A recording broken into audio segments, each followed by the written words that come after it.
like I love watching my friends grow, like their Yeah. businesses. It's just such a joy to me to watch them just grow. And if I can be a part of that and help them, then I felt like I've done my job. Welcome to YMI Talking, a podcast where the guests are so good, you'll wonder why the host is even talking. In each episode, you will hear one of the leaders of the Lehigh Valley's vibrant business hub. They will tell you the keys to their success, the mistakes they've made, and what they have in store for the future. Here is the host of YMI Talking, from YMI Insurance, Jimmy Honachik. All right, we are here with part 2 of this incredible podcast episode, or 2 episodes, I guess. First, we had Brooke Dietrick, and we talked all about the Truffle Bar and how awesome it is and how stuffed I am going to get on truffles. And now we are here with her counterpart, Ryan Dietrick, who is a commercial real estate agent in the area, doing big things. So Ryan, thank you for coming on. Very excited for this conversation. Thanks for having us again, Jimmy. Feels like it's been a while since we last talked. Well, you have a new background now, so you're showing off all the walls of the Truffle Bar, which again are much cooler than the walls here. How did you guys do the interior design there, Ryan? Do you know people in that world? So I do know people in this world, but actually for this situation here, Brooke, who does residential real estate, happened to sell a house to a couple, and the husband is a contractor, and he absolutely loved what Brooke did for him at the house, helped him get a good deal and everything like that. So he vowed to help her out if she ever opened up a retail location. So when we did find this spot, he came in and he just really did a phenomenal job fitting out the space with her vision, which was great. So he built us out a kitchen, kind of took away some countertop area, stuff like that. But he really did a great job here for her, and he kind of felt like he owed her. So we went with his expertise. Yeah, it shows. It's awesome. So let's talk. I mean, when Jose put us in touch, I was very excited originally that there was commercial real estate. I think it's the lifeblood sort of a region and their economy, and that's sort of where you live. So how did you get started in commercial real estate? So the way I got started was back in 99, 2000-ish. I was living in New Jersey, and I was working for Verizon Wireless. I was actually a sales rep for Verizon selling cell phones in a mall. And I was, not to say it's a hard job to do, but I was very successful at doing it. And they kind of moved me around from location to location, kind of opening up new stores and whatnot. And right about 2004, I felt like I kind of hit a wall there. Things weren't, there was no room to grow, and they were bringing in more and more sales reps. And it was kind of cutting into any kind of profits we're making. And I had a conversation with my mom at that point, just kind of, mother-son talk, just about life in general.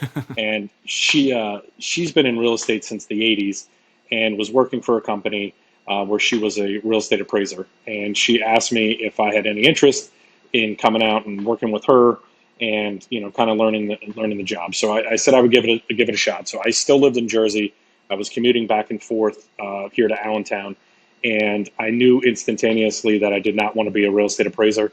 I need to be out and about. My ADD sitting in front of a computer typing out a appraisal just wasn't for me. So we kind of brainstormed a little bit, and she was a broker prior to that, and she had clients that were always looking for different ways of financing, funding, that type of stuff. So we founded a company called Dietrick Consulting Group, where we did mezzanine financing for builders, developers, that type of stuff that needed bridge loans and stuff for certain projects. So we did that for about a year or two. And then she had an epiphany that she wanted to buy into the company she was at. They weren't interested in her purchasing. So she called my sister and I and said, listen, I want to start our own firm. Let's do this. You guys can do the sales and leasing, and I'll do the appraisal work. And what do you think? And like I had told you before on the previous podcast, I'm a risk taker. So I was like, all right, let's do it. So I literally was commuting again back and forth in New Jersey, working with her. And then I decided it was time to kind of move out here. So I moved here. We had a real estate office called Dietrick Group on Tillman Street. So we had an office there, and we handled at the time when we first opened it was my mom, my sister, and myself, and then we had one researcher, and we built the company from there. We had it about 10 years total was the amount of time we had, and when the time we sold a portion of the business, we had property management, we had consulting work, we had appraisal, we had sales, leasing. It was really a nice family-run business that was well-oiled, well respected in the valley. And, every year we would do a state of the valley presentation, which we would host up to 250 to 300 people, talk about the valley, what's going on, what the new projects are, what's going on, and such like that. But that's how I kind of got my start into the business. That's awesome. And I mean, it sounds like it was great. So what leads you guys to the next step to say, let's do something else? How do you take what, like you said, is almost an institution in the valley and decide to try something else after that? So be honest with you, when we were having the family business, it was great, but all of our meetings, dinners, everything like that were all business. It was constantly business. And I felt like I kind of lost the relationship with my mother, lost the relationship with my sister. So it was kind of at a point where we felt like it was time to kind of move on and do something different. So we were approached by multiple commercial firms, large firms, global firms, and actually some regional firms as well that were looking at us, wanting to know if we would be interested in selling. We had conversations with a couple.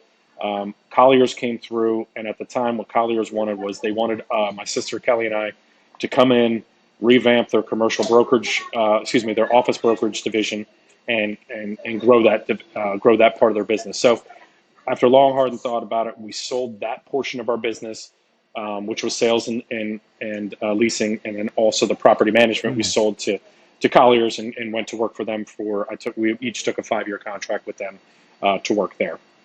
That's awesome. And so 2015, if I'm right, that's about when you sold the property management and sales division? That's correct. Yep. I started working for them in 2015. How big had you grown Dietrick Group? So you said it was you, your mom, and your sister, and then a research guy. Like how big had it gotten? Right. So at one point in time, we were up to close to 20 employees. And independent contractors, if you will, with agents and whatnot. So we had, at our heyday, we had 5 appraisers working for us. We had a research person. We had a marketing person. Then we also had a research person for the brokers division.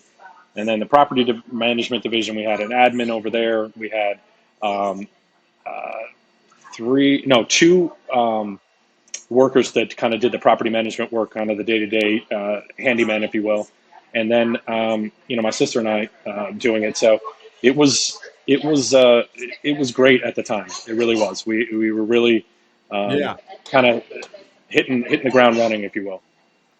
Well, you kind of did the opposite of what I did, which is I was in the corporate world, and then I said, I can't do this anymore. I want to, be in the family business. And you kind of went the opposite direction. How was that experience? Like going from sort of being your own boss and working with your family to now working for someone else. What was that transition like for you?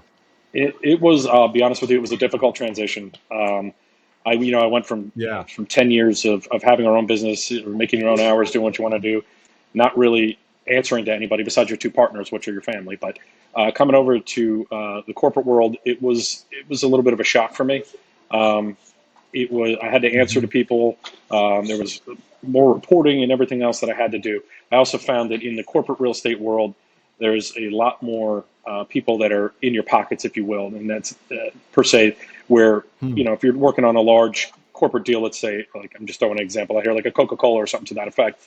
There are 5 other brokers across the country that are represent Coca-Cola elsewhere. So when you do a deal, they're into your commissions and whatnot, and that made things a little bit more difficult. A little bit more frustrating at times. Yeah.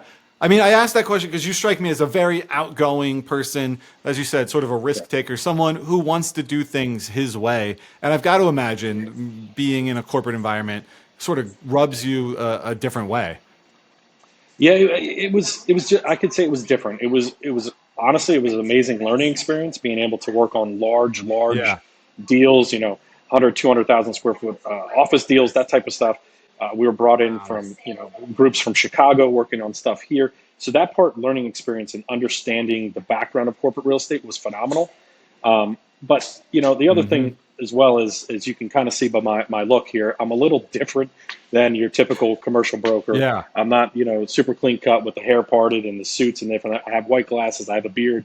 I'm always wearing a pair of Jordans with my suit and my outfits, and it didn't translate well to the ownerships of the corporate world. They didn't particularly Right. like that aspect of it. So Well, so let's talk about the Jordans that you're hinting at here. yeah. As I take it, you are a big sneakerhead. Is that correct? I am, yeah. Ever since I was a kid, I've always been enamored and fascinated with sneakers. I always make the joke that I make shoe contact before eye contact. A lot of people check out your outfits. I'm always looking at. Yeah, it's true. I do say.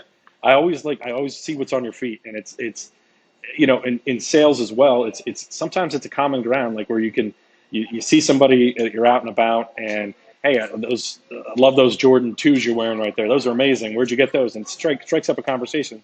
The next thing you know, you're talking about what you're doing, this and that, and next, who knows? Maybe you get Hmm. a client out of it, different things like that. But as a kid, like I said, like to me, sneakers are like this. It's functional wearable art. Like I love the look of a sneaker, the different colorways, the different styles. That to me, it's always been fascinating to me. So, were you a big fan of the Air movie that just came out? Oh yeah, yeah, definitely, definitely. My son and I went on opening day with some friends. I've watched it numerous times, but I'll tell you, even more than that is the Last Dance, the special that was on, Netflix during the pandemic. I'm not exaggerating. I probably Yeah. watched that 30 times, maybe, easily. Wow. Yeah. Yeah. And so you've done more than just love sneakers, right? Like you've turned that passion into something more. Talk about what you're doing with sneakers. Yeah. So again, when I was younger, my parents had a better budget than I did when I got a little bit older, and they'd buy me sneakers all the time. And then when I got a little bit older, you know, I have expensive taste in the sneakers, so I'm not looking at Skechers or anything to that effect. I have a fascination. Yes, they are fine. That's not my forte there. But I I was going to have say, please back uh, off my Skechers. Thank you. yeah. Sorry about that. Jordan sneakers to me are like to me they're the ultimate, and I have a love for those sneakers. So uh, as I got older and money was getting a little bit better, I wanted to get back into collecting sneakers and buying sneakers and stuff. So I used to go down to a shop in Doylestown area that specialized in high end sneakers and jerseys, uniforms, that stuff.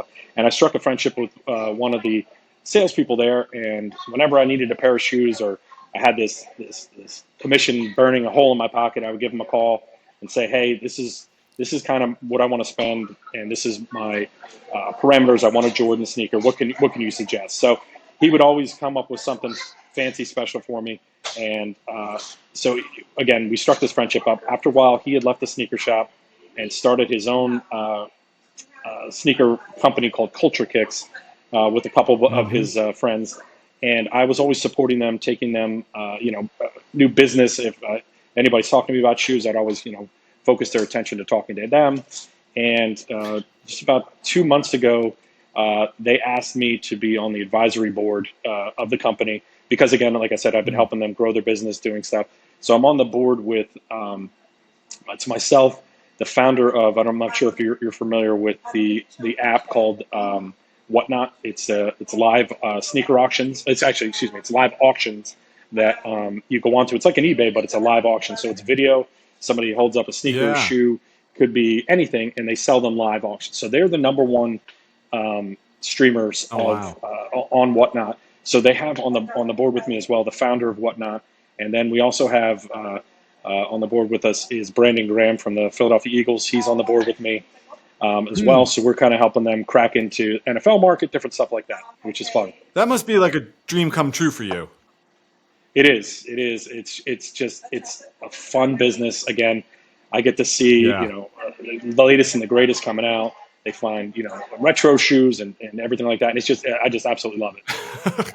So help me, like I'm someone who thinks shoes are cool, but I can't pick out one from another. Like what makes a Jordan so special? Like what lights you up when you look at a Jordan or a special sneaker? Yeah, for me, honestly, it's a lot of it's reminiscing, like bringing me back to my childhood and there's certain shoes that came out. It just brings back, it floods memories back of where I was, who I was with, what I was doing, and I've always been as well. Like I take care of my shoes. Like if sometimes I'd get a pair of Jordans when I was younger and I'd play basketball in them, and if they got scuffed or marked up, I would be devastated. Like it killed me to have to do that. So even like now, when I get a pair of shoes, I literally wipe them down and clean them. And I have a wall in my office at home that literally has, some of my collection hanging on the wall on invisible shelving. So it looks like they're floating on the wall. Again, like I said, it's just fun. It's artwork to me, and I absolutely love it. To me, the holy grail of all Jordans, to me personally, is the Jordan 1. I have probably 20 pairs of those, different colors, different shades, high tops, low tops, mids, that type of thing. I just love the classic look of that sneaker. So as an insurance agent, as I'm listening to this, I'm hoping that you have this all scheduled on your homeowner's policy. And I'm also wondering if Brooke is supportive of this, because I can only imagine there's been a decent amount of money dropped into sneakers there. Yes. Oh, sorry. Can you give me 1 second, Jimmy? We're at the store now. We need some help, but I will touch No. Hold on 1 second. So I can say, we will come back to that. Yeah. Okay. I do love how you guys are doing it live in the Truffle Shop. Talk about Truffle Bar and how you made this come to fruition, and sort of, are you involved in it day to day, or do you let Brooke run it at this point? Sure. So my involvement early on was literally like we were talking about here. I'm a commercial broker by trade, and I happened to be showing.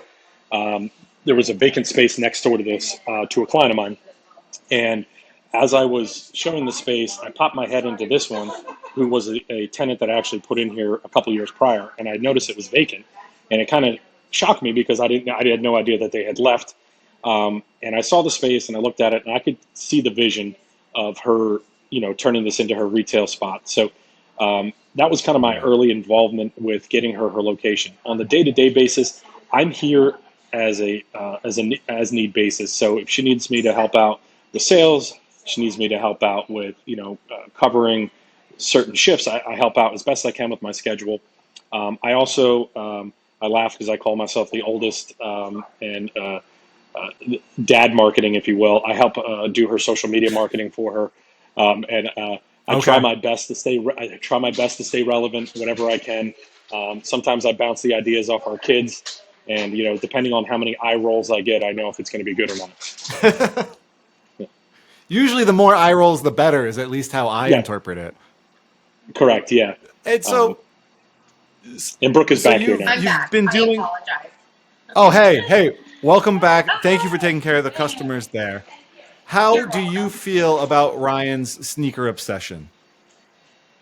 So I used to be okay with it, and then it started being, because I used to the kids and I used to get them for gifts, right? So if it's Father's Day, okay, what sneakers are you into right now? So for Father's Day, get him a gift, or his birthday, get him a gift. Now it's he's kind of on his own because he has all these connections that he's starting to they start showing up the door, and like another one, and legitimately he got 2 pairs at one time and separate times. But I was like, don't you have those? And he's like, no, they're a different tint of red. And I was like, yeah, no, come on. So I kind of slowed him down a little because now it's become a little excessive, but I do understand the passion behind it. And trust me when I say, he takes better care of his sneakers than I take care of anything, even my own kids. So, it's fine. He treats them like gold.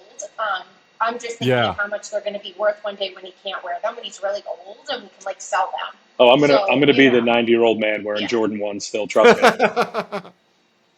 Putting Dr. Scholl's inside of them. So, I mean, it sounds like there's clearly a love for sneakers. Do you have the same passion and love for commercial real estate? I mean, to me, it is, like I've said, a really cool industry to be in. Do you bring that same passion and excitement to that world?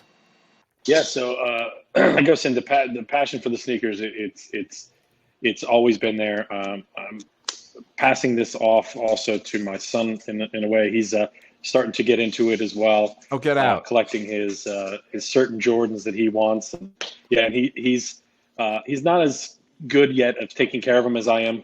Same as my daughter; she has a couple pairs too. So I end up cleaning their shoes for them quite a bit. But and it's hard to kind of instruct a 10-year-old and a 12-year-old that you got to take care of these things because they weren't inexpensive gifts there. But they're starting to like it. They understand, and I think they appreciate kind of my obsession. Yeah. Probably obsession might be the right word for it. Obsession for it. So they kind of appreciate that as well, which also rolls into my man cave, if you will, at the house, which is I would say about 50 to 60% of it is all Michael Jordan memorabilia of some sort, whether it's Wheaties boxes, cutouts, old watches from the 80s, 90s, that type of stuff. I have a passion for that as well. Yeah. All right. So next episode is there at the man cave. I want to see this. We're not saying where we live, by the way. I can show you. Yeah, I can show you. Definitely. It's a mix between that and Washington Redskins memorabilia as well. So yeah. I'll get out. So, I mean, this speaks to who you are, right? Like, you are a passionate person. You get excited about things. Does that carry into the real estate world, right? Like, I think that's an area where you need to have that level of passion and excitement. So talk to me about commercial real estate and sort of how you feel about it, how you feel about the markets and that. Absolutely. So I absolutely love being a commercial real estate broker. We laugh about this all the time with how the residential world and the commercial world are two different animals. Even when we buy our houses, our personal residences, I look at her, I'm like, I don't understand this any way, shape, or form. I don't get it. You do that, just show me where to sign. And then when we did the Truffle Bar thing, exact same thing here. She's looking at the leases and the terminology and stuff, and she's looking at me. She's like, I don't understand this. You handle that type of thing. So we have a nice balance with that. But in the commercial world, I just absolutely love it. I truly believe love when I can fit somebody into the right space. They're in their home for their businesses. I enjoy it. I also love promoting their businesses. So I just did a deal about a month ago for a friend of mine who's actually a residential real estate broker. I found her new location. Oh wow! I support her. I put stuff out on social media, talking about how much I'm passionate is. Check them out. Do different stuff.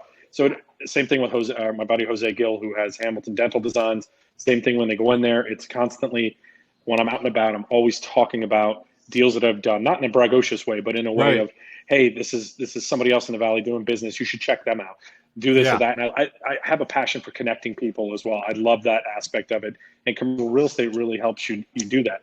You kind of have your finger on the pulse of where the Valley is going, what's next for the Valley. And sometimes you get some insider knowledge that you can't share with other people, including my wife. I don't tell her some of the stuff that we know that's happening until the kind of last minute, which is kind of fun because you have something that they don't know about, and it's kind of a little secret there. But it's really that's the cool thing about the commercial real estate world is you really have your finger on the pulse and understand what's going on and kind of what's next and what's happening next. Yeah, that's I've always tried to surround myself with commercial real estate people because they know what's going on and they have their finger on the pulse. They're like the most tied into the area. And the genesis of this podcast, right, it was connecting people and promoting people in the Valley who do cool things.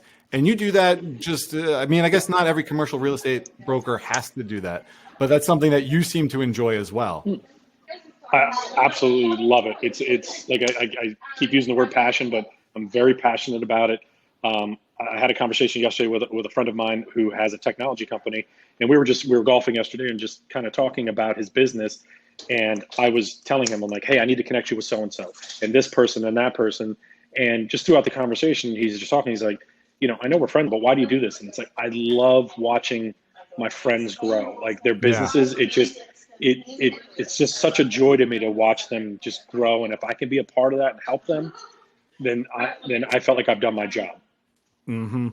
Do you feel the Valley is similar? I get that vibe where it is an area where everyone seems to want the area to do well, right? Like we're all sort of promoting and we're growing together. I don't know if you've experienced that. You've been here longer than I have, so I'm curious your feelings on the Valley and its business environment. Yeah.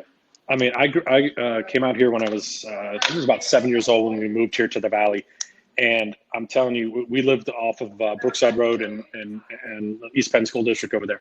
And growing up there, I mean, the amount of farmlands and everything it was like a rural thing. And I went away to college in New Jersey, and I would tell people I'm from Macungie or Allentown, and they would laugh. They're like, "What is that?" And then, I'd bring people back at home once in a while, and they're like, "You live in the farmlands." And now, by the time I came back out when I left college to come out here to start doing commercial real estate again, the amount that the Valley had changed was jaw dropping.